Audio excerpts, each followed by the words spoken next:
Okay. Mary, do we need to like open up NAR and Skyslope and things like that? I mean, if you guys want to follow along, that's fine in your own account, but that's what I'm going to share the screens for. So, you know, that's completely up to you if you just kind of want to watch what I'm doing or take notes on what I'm doing and then, you know, go from there. Either way. Sounds good. I like it.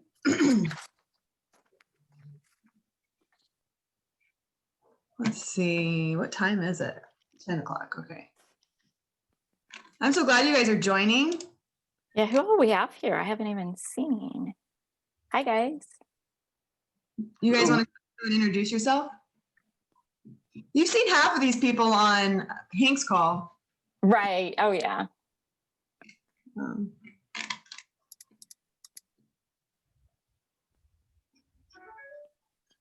Hi, Mary, how you doing? Hi, good. How are you? Good. Mary's helping me with like the transaction from hell. One lady? That one lady? Oh, that's still the same one, my freaking neighbor. Yeah, but I mean, this is the title company, and it's like everything. You know, the title company can't get it straight, and my neighbor, she's a nutball, and she told the other neighbor she was going to report me because I was helping the buyer instead of her, because I asked her if she would please let the buyer in to measure for carpet. You're getting close to that one.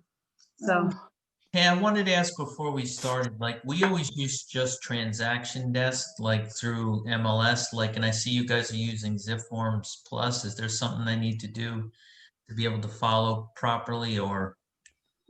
So today I'm working out of my Zip Form account, and I will show you, and by all means, I am not a Zip Forms expert, but I will show you basically how to use it as if you, instead of transaction desk. So, and then you can follow along on my Zip Form.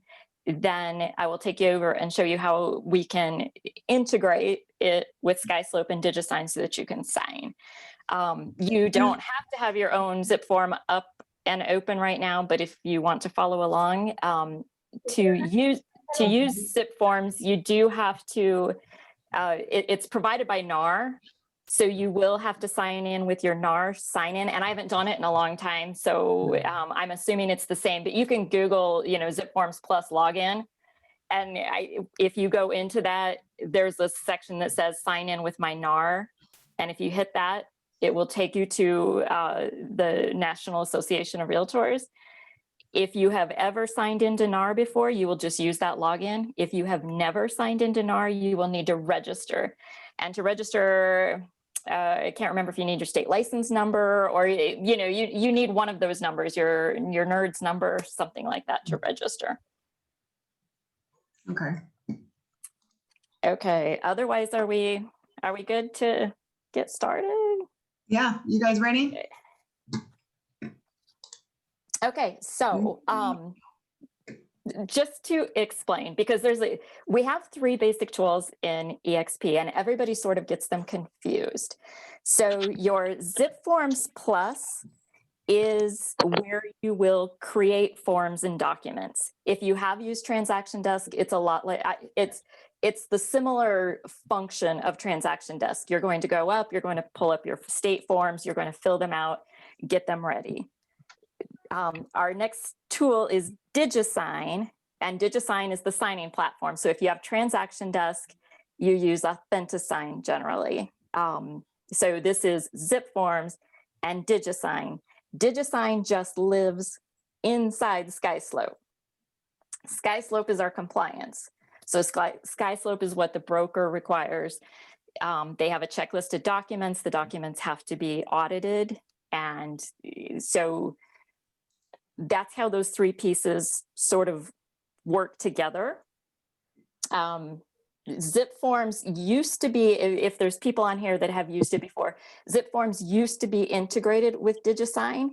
It is no longer integrated, but it is super simple to to move things from zip forms to DigiSign. Super simple. So that's what I'm going to show you today. Basically, I'm going to start off and I'm going to do like, okay, Meri, I need an offer. I need a listing agreement today. What is the basic knowledge that I have to get this done? So I'm going to start off with that, just the basics. Show me how to get one of those things done, get it signed, get it to who I need to get it to. We can then take it a little further, and I can show you some steps for creating templates so that in the future, things are just a little bit easier. And then if we have time, we can go a little bit farther, because zip forms is actually pretty robust and you can do a lot of things in there. I don't know if we'll have time to get into all of that, but if we do, I can at least show you a few other items that are pretty cool. So to start off, this is what your zip form screen looks like. You do have a dashboard, and the dashboard will show you all of your active transactions. You can have pending transactions, closed transactions, so forth. You can come up with a naming scheme because you can sort them or you can filter them.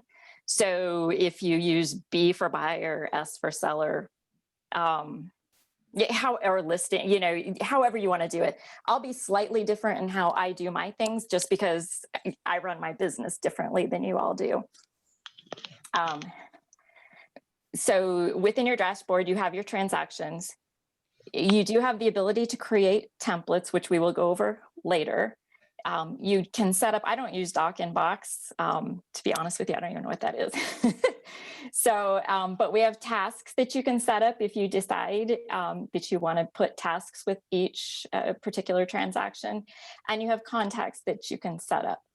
So basically, if we say, okay, right now, I'm going to show you the least amount of steps you need to get yourself going. I need to set up a listing. And I just want it to be fast, and I just want to know how to do it. You would come into your zip forms and you just create a new.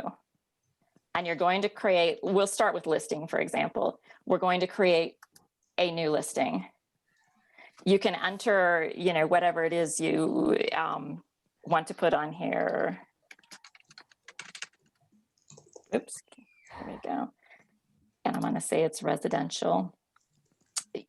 Your status is something you can go over later. I keep everything active just because of the way I want to see it and I want to sort it. That's kind of a later thing.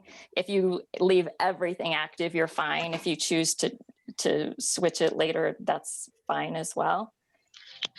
And you're just going to save that. When you save, do you all see, are you seeing the people on the side of my screen? Do I need to move that? No. Or you don't see that? Okay. Okay. So once you save it, you come up, every new file has pieces to it that are across the top here. This is basically your menu for this particular listing or transaction that you started. So you have a summary, and your summary has tons of information in here. You can pick and choose what you want to fill out.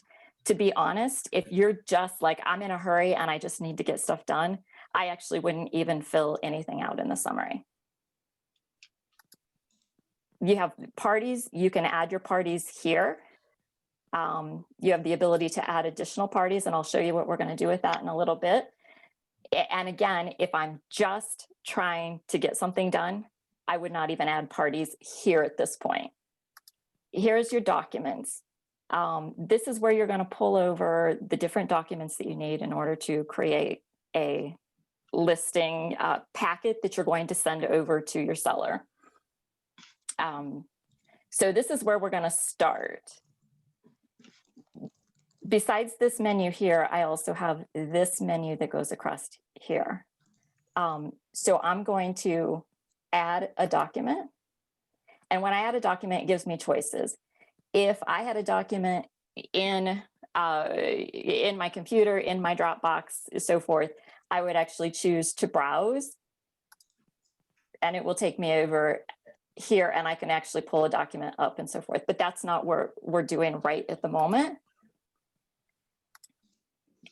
So instead, I'm going to choose add a document, and I'm going to come over to add a form. This brings up your form library, and depending on how your NAR registration is set up, I don't know if everybody on the call is in the Stellar MRS or MLS, or if you're in a different MLS, but you'll have different libraries depending on how your NAR setup is. So basically, if you come up here to your form libraries, this is what is available to you. I have the Florida Association of Realtors forms, and that's the ones I'm going to use most of the time.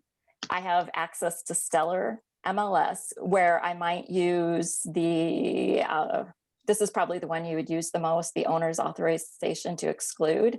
That's that allows you to delay the MLS. That's that form. That's a Stellar specific form. So you could pull that one over. There's a few other, your status change form, potentially. If you use a list and data entry form, you might pull that over. Then there's also some NAR forms. I've never ever used any of those, but this is your library of forms. This is where you want to choose. I generally just leave mine to the Association of Realtors because that's where I find the bulk of my forms. Then here you can do searches on what you're looking for. So if we're going to do a listing, and this is very weird, if I just type in listing, like say listing agreement as a search, it actually does not pull up all of my listing agreement choices. So instead, if I type in ERS, which is the exclusive right of sale, then it pulls up all of my listing agreements. You click on here, somewhere in here, and it will show you the different names. So as you know, or maybe don't know, there's several listing agreements. You need to choose the one based on what your situation is. For EXP, generally, they prefer that you use the transaction broker version, which would be the ERS 18 TB, I believe. So this one was the transition to transaction broker. Because in Florida, you're generally considered a transaction broker unless you have someone sign a specific form indicating you're the single agent. You wouldn't need this because you're not transitioning from a single agent. You're already a transaction broker, if that makes sense. So the one I'm going to choose is this, the ERS 18 TB, and that is the transaction broker listing agreement. When I chose it, it just pulled over there. I can also, let's see. I can pull over my homeowners, and you kind of just get to know, I don't think there's any difference between any of these. However, are you all aware that the CRISP addenda should not be used with the as-is contract? I don't really know. So we have the as-is contract, the FAR-BAR contract, and the CRISP contract. Those are the three main ones that are out there to be used in the Florida Association of Realtors forms. The CRISP contract, I don't know that I've ever seen anybody use it, but it has its own specific addenda, and that's because its dates are different. It refers to different places, different paragraphs and so forth. So when you're using an as-is or a FAR-BAR contract, you would never pull CRISP addenda over because they do not match. They do not line up. They're referring to different paragraphs. They're referring to different dates. They're referring to different timelines. That's just an FYI in case you weren't aware of that. So say I'm going to pull over the HOA. Let's see.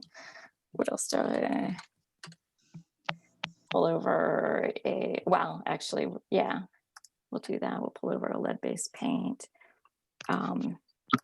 And that'll be enough. I have a question for you. So when I go to form libraries and I'm clicking select a library, there's nothing that, it doesn't look like yours. It doesn't have a drop down. It just has, well, it does have a drop down. It just has all. That's it. And when you choose all, do you have access to? No, it doesn't give me any forms. No forms. So that's probably, and you're registered with NAR? I am. But I did have a name change, and it just had me authorize some things when I just signed up right now. So maybe that's why, but I'll call 'em. I was just curious if you knew why. Yeah, no, I would give them a call. I had another agent that had an issue with their forms library, but it's actually because the MLS that they were in didn't actually authorize through NAR to put their forms on here. So, but they contacted NAR to kind of try to work through that. So I would say if you're not seeing form libraries, that there's something with your registration with them that isn't telling them that you should have access to Florida forms and Stellar forms and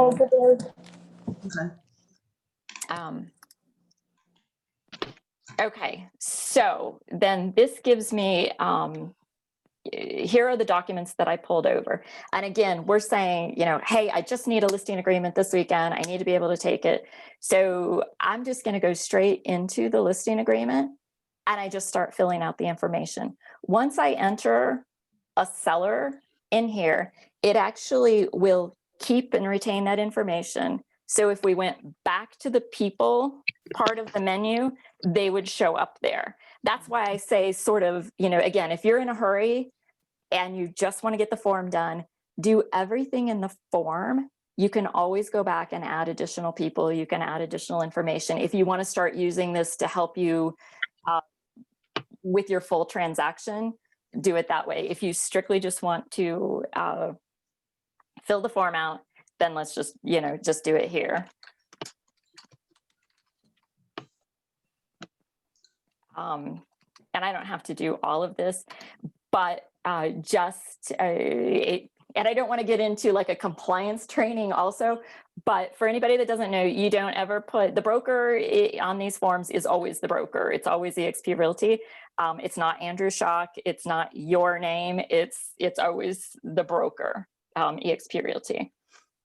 So you would basically just go through here, you know, fill this out the way you would normally fill it out, you know, populating all your different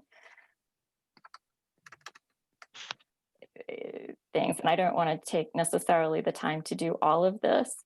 But as you fill it out, let's see if there's anything else that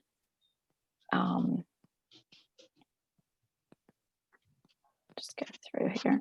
Fill out your additional terms as normal. Super helpful for your own information and for your transaction coordinator. If you put your people's information here, you don't have to actually give that information to your transaction coordinator. She can actually pull it off of here and get it. And usually phone number, email address.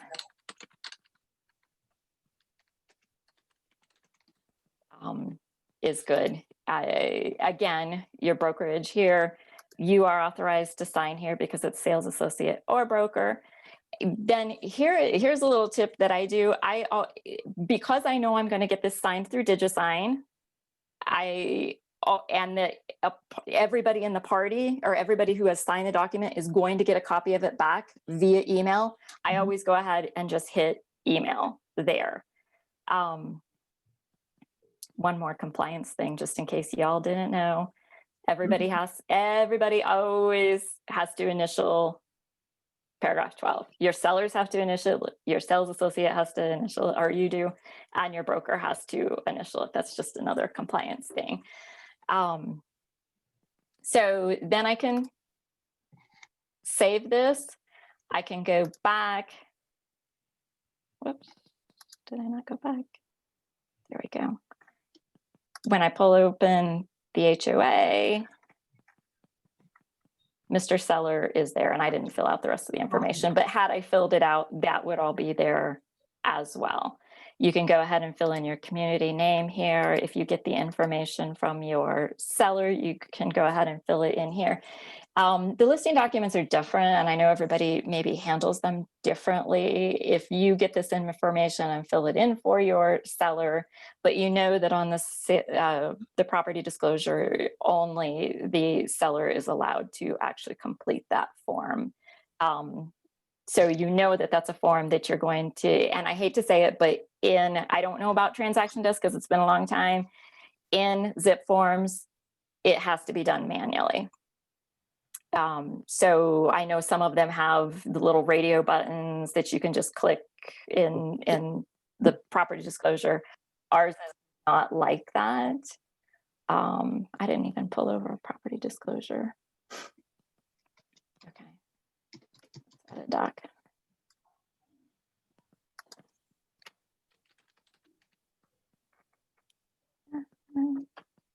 So another little tip, there is a difference between the seller's property disclosure for a condo and for a residential home. Condos have information related to units and common areas. So if you are doing a condo, you really should use the condo seller's property disclosure versus the residential.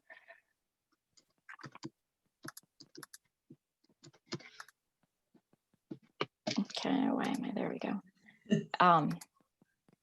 So this is what I mean. I don't know if you all know what I'm talking about. Some sellers property disclosures actually have the little radio buttons that will allow to go through and click.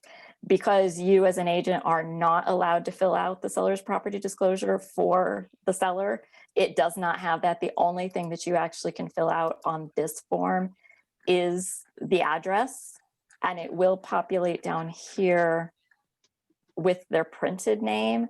But this basically is you need to take it to your seller or email it to your seller and have them work through the details. Okay, so once you have all your forms, and again, here's your lead-based paint, you'll have your buyer seller information, your property address. Another little compliance tip, every single line has to be initialed. Each section has to have a box checked. So again, technically this needs to be done by your seller. If your seller has given you the information, you can go through and check the boxes. When the buyers comes back, the buyer section all needs to be done. There's licensee, there's Mr. Seller. Can save that again.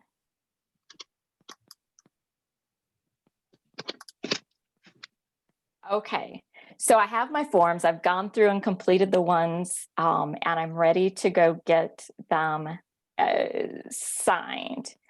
Now we're going to scooch over to Skyslope for a minute because I'm going to show you a couple of things that you can do. Here is your Skyslope. Every person has an email address specific to their Skyslope. So I don't know if you know that, but this is sort of a trick because what we're going to do, we're going to take our documents and we're basically going to email them straight into Skyslope so that we can get them signed. This is that integration that's seamless. It used to be actually very seamless. I actually think this way is easier because it would take, when it was integrated before, it actually took more time. When you email it, it's instantaneous. The documents will email and they will instantly be in the transaction or in your account. So just to show you a few things, because I don't know where everybody's level of Skyslope is, but up here, if you click into your name and click into my account, you have a Skyslope email address. This is generic to Skyslope for you. Now, if you use this email address and if you email documents to that email address, I will show you where it will go. And again, I don't know if this is too much information or not enough, but if you come up here into your EXP that gives you like sort of your dashboard of information, you have working docs down here. Within your working docs, there's personal docs and there's office docs. For those of you people that maybe are looking for specific documents, you can come over into your office docs and you can come into Florida, or you can go into any of them really. But if you were looking for a checklist, if you were looking, for an America's Preferred Home Warranty brochure, whatever you might be looking for, you might find it in office docs. The wire fraud advisory, the buyer, broker's buyer disclosure, that kind of thing, you can find them here.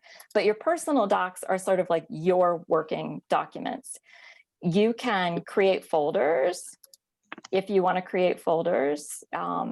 So I added a folder, I called it 123 training, and added in a couple of documents here. When you click into the documents, you can see what they are. That's not actually what I wanted to do. So I pulled over the wire fraud advisory, or let's see. Oh, this is what so if you click into the document here, it pulls up another menu and allows you to do some additional things. So when I email from Zip Forms, when I email documents from Zip Forms to Skyslope, they're going to come over here in the working documents, and they're going to start in unfiled documents. So everything will pop over here. I can choose, like if I wanted to keep them transaction specific, I can add a folder, I can choose the documents, and then I can move them to that folder. Or I can leave them unfiled, it really doesn't matter. But this is, I know some people that say, well, I want to use DigiSign, but I have to create a transaction in Skyslope first. Like I have to create a listing agreement, and I have to go through so many steps before I can use DigiSign. And that's not true. You can still pull things over here, and you can pull them straight up into DigiSign without creating a listing agreement or a transaction in Skyslope. That way you only have to create listing agreement or listings and transactions for those things that are actually going to happen. A true listing that's executed, a true offer that's been executed. So what we're going to do is go back here. This is my Zip Forms again. This was my listing that I'm creating because I needed listing documents right away. I have these documents that now what I want to do is I want to get them signed. So I'm going to send them from transaction desk or from Zip Forms, from Zip Forms over to Skyslope. So to do that, I'm going to hit, and I send and then email. So I'm going to email them over there. It's asking me which documents I can do individually. I can do them together. If I choose them together, they're going to come as a package together. So if you don't want them as a package, you do need to individually email them.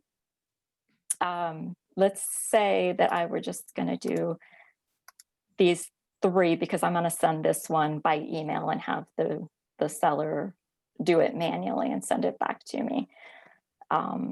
So once I choose, I'm going to select next. Now, this is where, hey, what do I want to do? Sorry. This is where I'm going to add my email address because I want to send it to myself in Skyslope. So if you remember, you come over to your account, copy that email address, paste it in there. You have to type a subject. And then I'm going to come down. There's my attachments. And whoops, I guess I have to go up. And there I'm going to hit send. This is just telling you mailed outside of their secure network. It was successful. I actually get the email that sometimes says it's not successful, yet it still was. So don't always believe the email if it says it was not successful. So I just sent those over to Skyslope. Now I'm going to go find them. So again, to find them, I'm going to go to my dashboard. I'm going to go down to my working docs. Now, unfortunately, they name everything the exact same name. So this is my package, and I know because that's when I sent it. I can preview it if I want to make sure. But that's what we were just working on. Now, if I had some things that if I wanted to organize this and I wanted to add a folder and I wanted to call this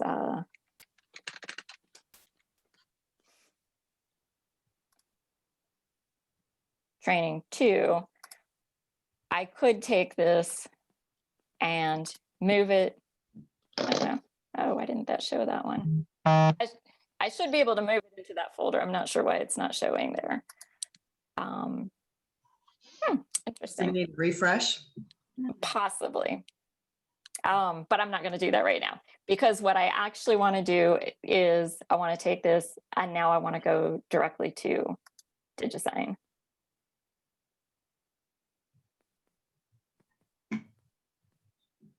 If I did have a folder I wanted to have the documents returned to, then I would select it here. But if I have not set anything up, which is kind of what we're saying for this scenario, is that I didn't set anything up in Skyslope ahead of time, I'm just going to choose no property.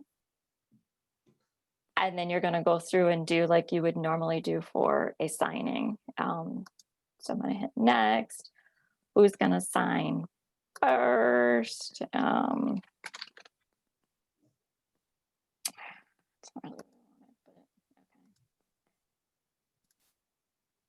Then I don't know if you guys are aware of your orders and so forth, but you can choose orders for signing.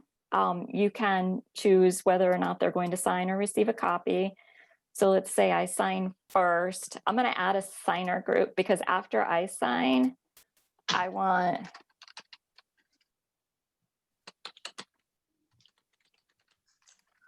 the broker to sign, but I don't want him to sign before me. So that's why I'm putting him, say, second. Or actually, I should do an agent, shouldn't I? So let's not do.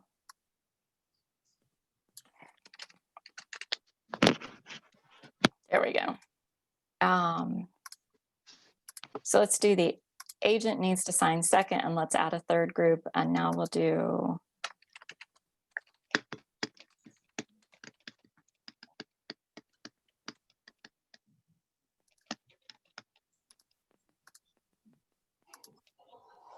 They're going to sign third. Then so everybody who signs will automatically get a copy of the document when it comes back. If you have additional people that would need copies for some reason, you can add them in and you would just say they need a copy of the document.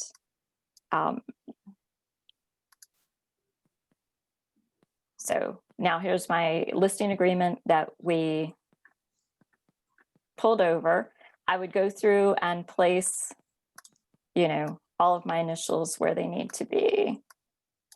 I'm kind of Meri Kephart, Mr. Listing Agent.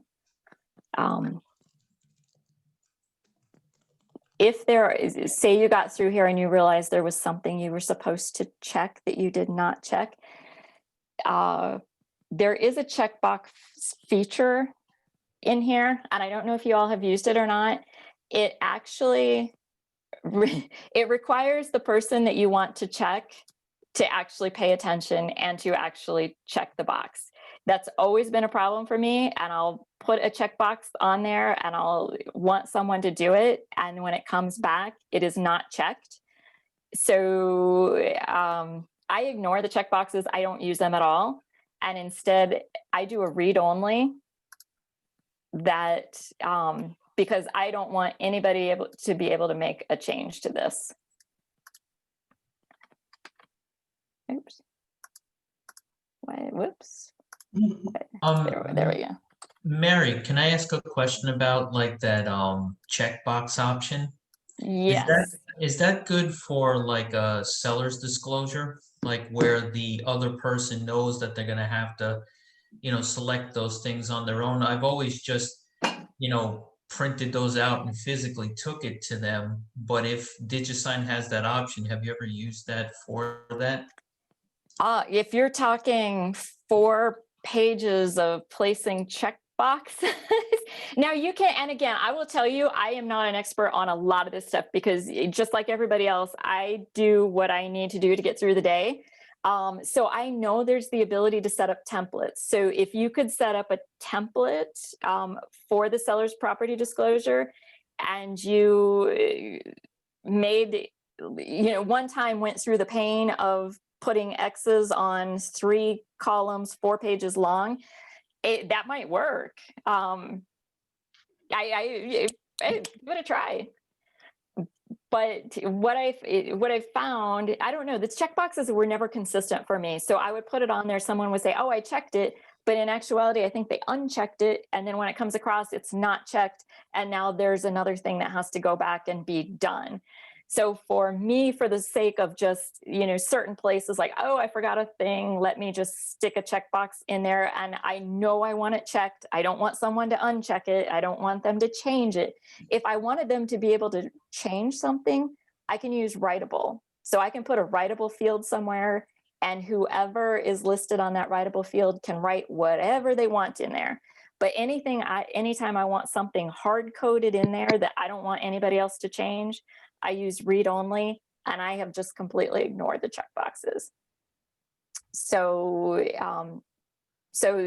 people, this person will see that information. They will not be able to change it. And I, say I wouldn't want them to in this case. I knew that's how I wanted it checked. But again, you're just going through and putting, I'm not doing the whole thing, but you know how to do the initials and so forth. You would put your initial, all the people's initials here. So this is why I had it assigned in 3 pieces. My seller's going to initial him, I'm confused on who I am today. My listing agent, and then my broker. This is the one place that the broker has to initial. And then of course, you're down here doing, so you'll go through, you do all your initials. I'm going to show you another little trick on here, because this is something everybody gets dinged for on compliance. When you do your signatures, you're going to put your listing agent signature, your date signed. You do, and this, I didn't fill out. You do have to enter the brokerage name. You do need a phone number. You do need an address. The address is our siesta key address. If you don't have that one, if you're still using the old Tampa address, or if you're using something else, but for the most part, it is our siesta key address that you would put in here. Now, this is also a requirement. Everybody gets dinged for that. There's our little checkbox that we made when we were in zip forms, because I know that when this is done, I want everybody is going to get a copy of the executed listing agreement when everybody has signed, and they're going to get it by email. That's why I went ahead and chose that. But how do I get the date on there? My last person signing is the broker. So when I put the broker here for the date, he's the third person who will sign. He's the last person who will sign. So he'll put his initials up there. He'll click this, and that immediately goes back to everybody. So the date he signs will be the date that everybody gets a return copy of it, if that makes sense. Then you're not having to manually put it in. You don't have to go back after the fact and put it in. You don't have to get dinged by compliance. That's just a really easy way to get that date in there and get it done. And then it auto returns on that date because he's the last signer. Then again, we brought over 3 documents. So all 3 documents will be over there. If there was something you forgot, I forgot to put the address in there. You can create a read-only field. You can type in the address. You probably didn't forget the address, but there are things you can do over here as far as that goes, for the most part, because you'll see it's not super user friendly. Your read-onlys are not super friendly. So for the most part, you want to do all your writing over here. Anything that, anything that needs to be typed in, anything that needs numbers, dates, names, so forth, you'll want to do it in here because this is so much easier to type in, as you can see. Once you get over here, it's very limited on what it can do. You're limited on what it looks like and so forth. So, but you have that option if you need to be able to add those types of things. Let's see. So I was gonna show you something. Oh, I know what I was gonna show you. For people who have the question about what do I do when I charge a transaction fee. So you know that the compensation area, this is the total that the seller is going to pay. So say they're going to pay 6%. If you charge a fee, a broker fee to the seller on top of that, you would put it over here. So if you charge a $350 fee as well, the total the seller would pay would be 6% plus $350. If you don't have to fill in anything. But if you charge an MLS fee, so say you're going to do 3%, and I'm just going to play here for 1 second, sorry, because I can't remember how this works. 3%, no, okay, yeah, okay. So if you're going to do, say, a 3% minus $250, that's what you're going to give to the cooperating broker who brings a buyer. You can check here. See how this field is longer? You have the ability to write in here. If you just strictly click in here, you can only put a number. So I can only put 3. I can't type anything. I can't write anything. If you spacebar, see how it turned green? That now allows you to actually type something besides just a number. So I could put 3% less $295. You can fit it in there. If you want a little more room, you can actually do it over here instead. And again, you've got, this is for your single agent. This would be for your transaction broker. So again, I click to get a cursor, but I'm on a space bar to get the green. Green means I can type whatever I want to type. 3% minus $295. And then say for a broker who has no relationship, say I'm just going to put 2% for them. If you should actually click this, you can't actually put it in the MLS, so don't click all of them. So I know some people have that question or have a lot of issues with how do I get that fee in there. Now remember the fee that you put here, and this, and sorry, I'm going into compliance a little bit, but whatever you put here has to match what you put in the MLS. So this is what your seller's going to pay us, pay the broker, and eventually you. But this is what you're offering up to the other cooperating agent. So this has to match. And this is what you're telling the seller. Hey, seller, this is what I'm offering to get your place sold to another broker. So whatever you put in here has to be what you advertise on the MLS. They have to match your listing. That's why when you do a listing, you should take a snapshot of your active MLS because it's required for compliance, number one. And the first thing they're going to, well, maybe not the first thing, but one of the things they do is what are you offering on the MLS and does it match the listing agreement? So does anybody have questions on, that's like a strictly, let me get a listing agreement in here, let me get it over to Skyslope, put it in DigiSign, get it signed, get it returned to all parties. Questions? I learned a lot of things. Thank you for this, really. I learned a lot of good things. Okay, all right. So we can go a hair further, and I was just gonna go, my computer's really slow today.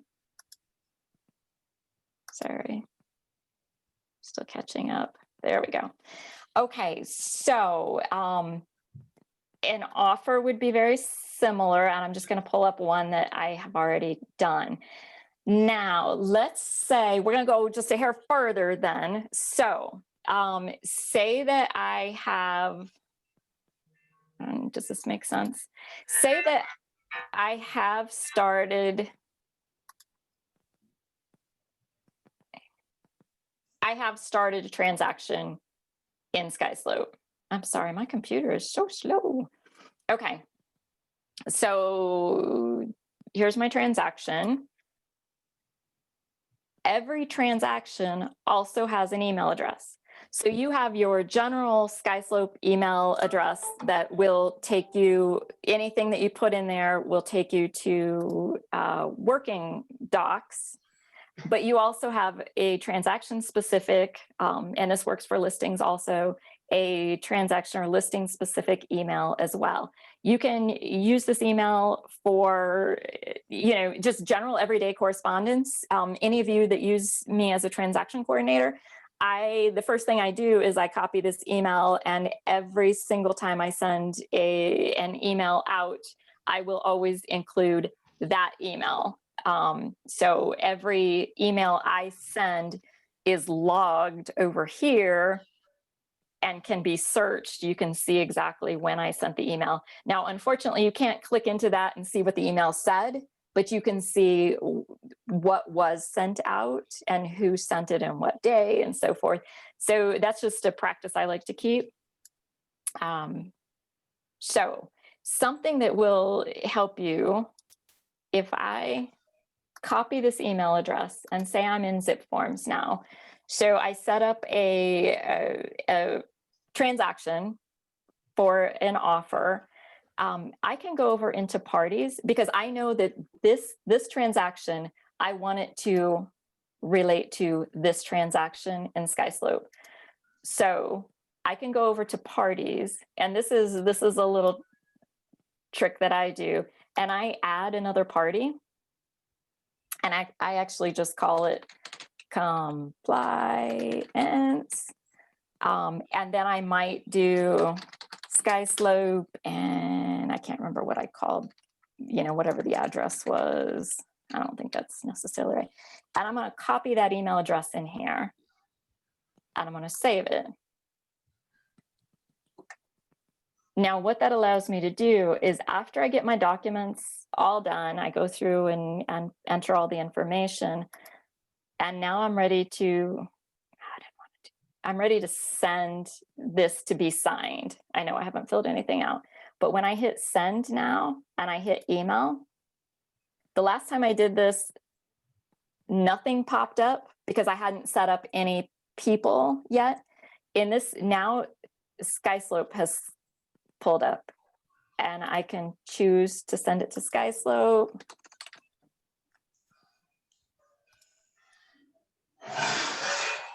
And I just sent it over. Successful. Now I'm going to go into Skyslope. I go into my documents. And there it is. And then from here, I can choose, to DigiSign, or I can share it out, you can email it, or, whatever it is you need to do. But that's like a really quick way to set up. So now every time, like say, okay, now I did the offer, say later I need to add an extension, a closing date extension. So I add a doc, I add a form, I type in extension. Let's see. And by the way, you have to click this a couple times to get back out of there. So now I have the closing date extension. I go through, I do whatever I need to do. I want to send it to get signatures, email. That email pops up again. I send it straight over. So that's like a time saver if you take the 2 seconds to copy that over. Okay. Any questions there yet? Anything that anybody needs me to cover on Skyslope or on Transaction Desk? So Okay.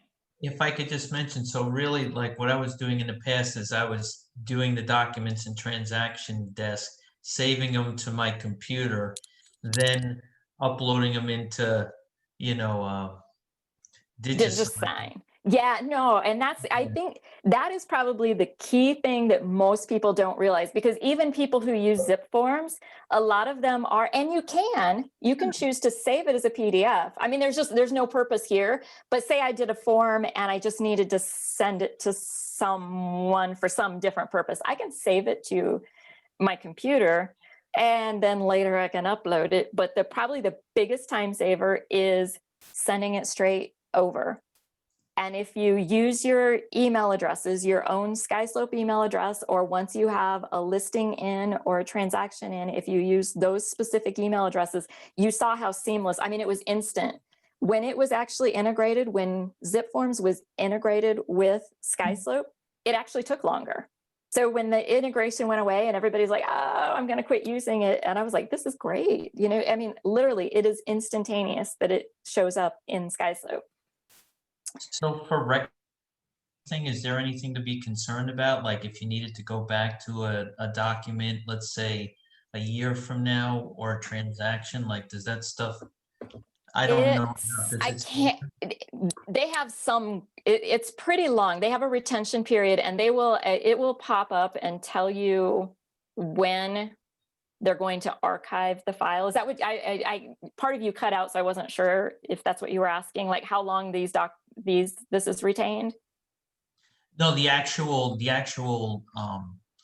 executed documents, like if we're not going to save them in our own personal drives for, record retention, like if we needed to go to Skyslope to kind of get that document in case something comes up, like, do you kind of know how long they stay there so that we can get them again? Or I'm just curious if you knew.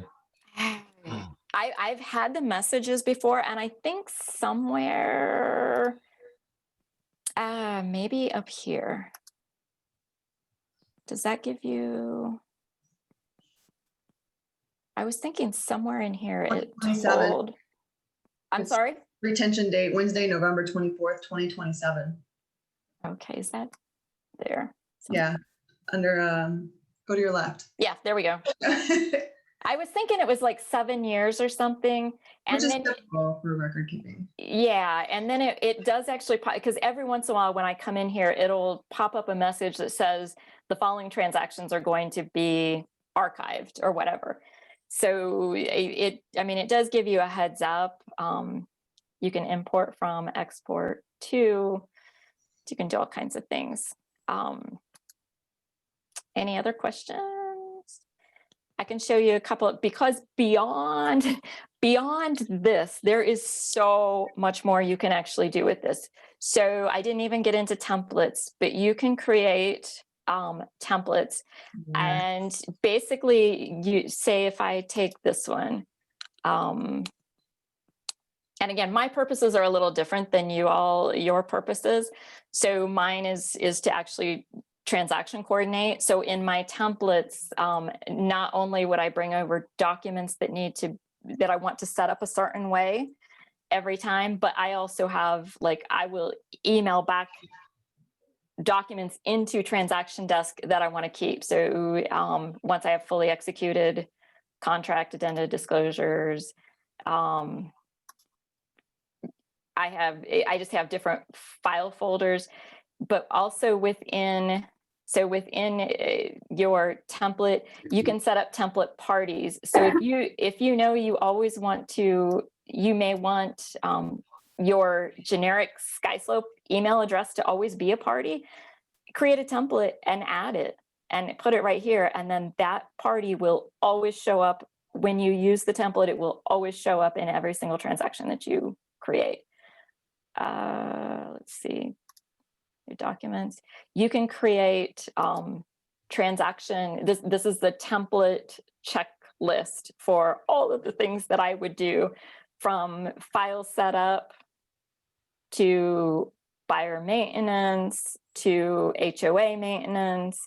So if I were to, here's inspection things, you have the ability to set up when it's due, if something is required, what documents you want, the description, title work. You can require documents for checklists, so forth. I mean, this can go on and on and on. So then let me just show you when you, let's go back to templates for a second. Because I don't use my offer ones the same as you all do, but the listing I do. So if I go to the listing template, so what I've done is, like, you would add documents to your template. These are the documents you would use, say, every time you do a single family residence listing. You might set a template up for single family residence. Then you might set up listings for condos, because again, condos are different, and condos should use different property disclosures. Condos use different, they use the condo writer versus the HOA. So you might set up your template pulling over the correct documents, but beyond that, then you go into your documents, and things that you would keep always the same, enter those. So you know your broker is always going to be that. If you figure I'm almost always going to do cash and conventional, I can add those on depending on the property. This is what I normally would use. Say, most of my people use lockboxes. Normally we withhold verbal offers. That's just kind of a catch-all, because here they have to legally disclose, and if they're not disclosing here, you might as well say see properties disclosure, because that is where they're going to disclose. So I just leave that always in there. Anything that's going to be the same. I know I'm going to offer to a single agent, a transaction broker, and to no relationship.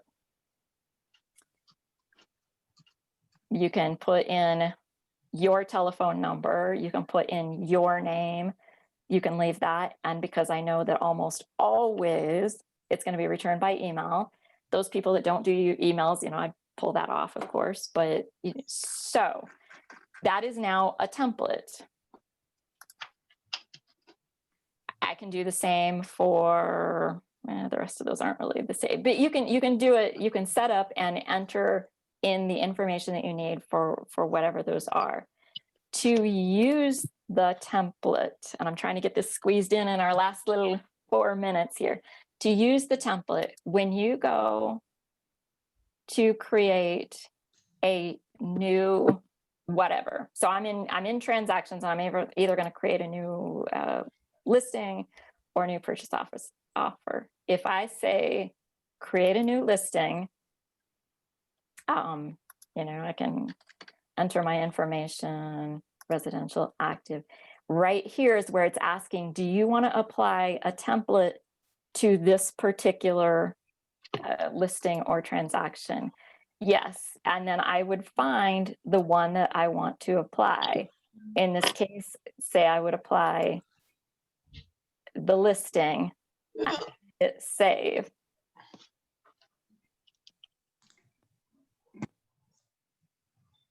Then you can see that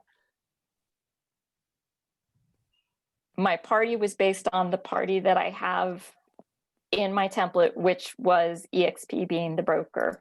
My documents that pulled over are the documents that I had in the template, and it will be set up with that template information, and I'm ready to just start filling in all the other details specific to this listing.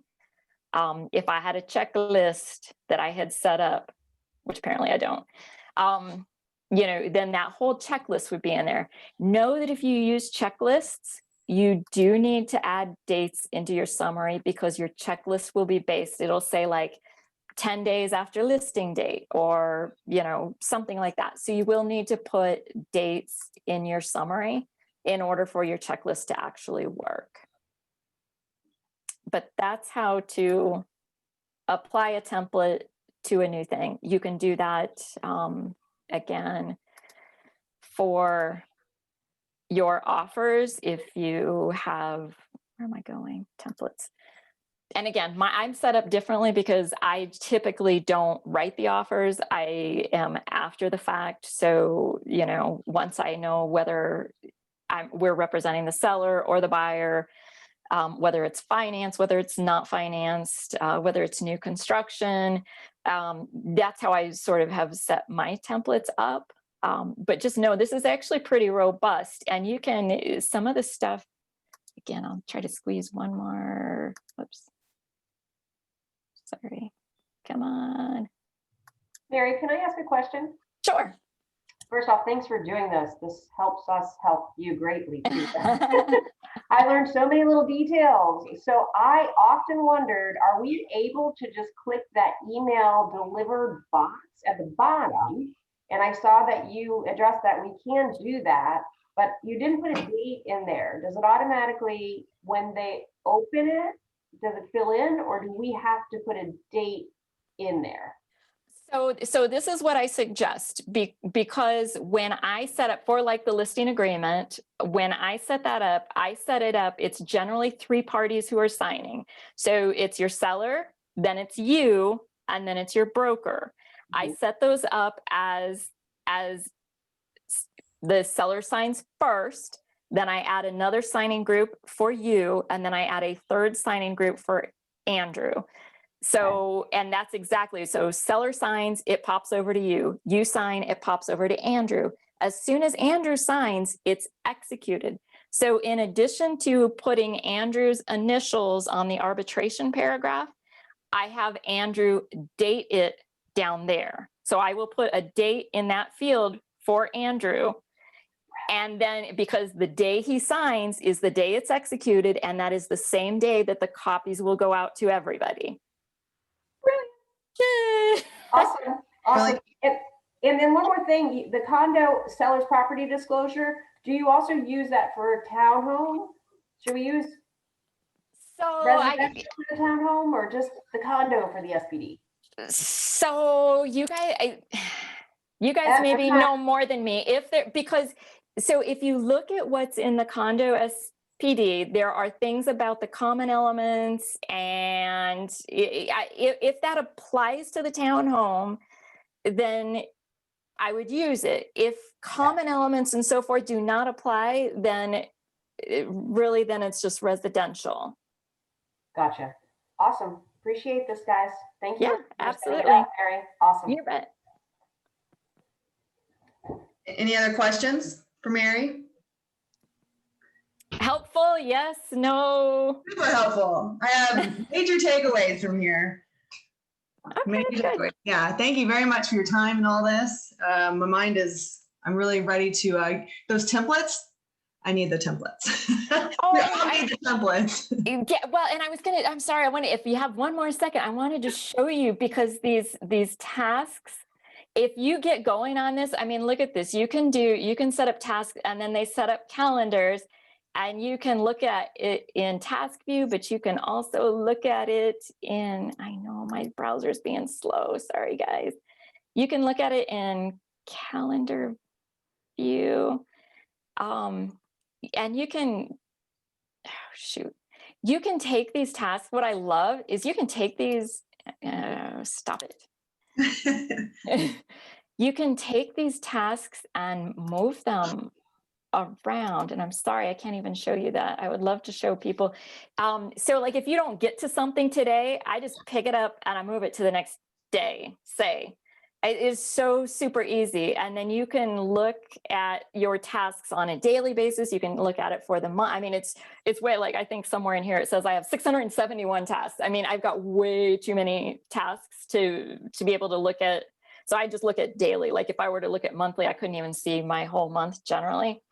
I've gotten away from using it on here a little bit just because we got so busy. I'm sure everybody was over the last couple of months, that I have been doing it, my calendar, a different way.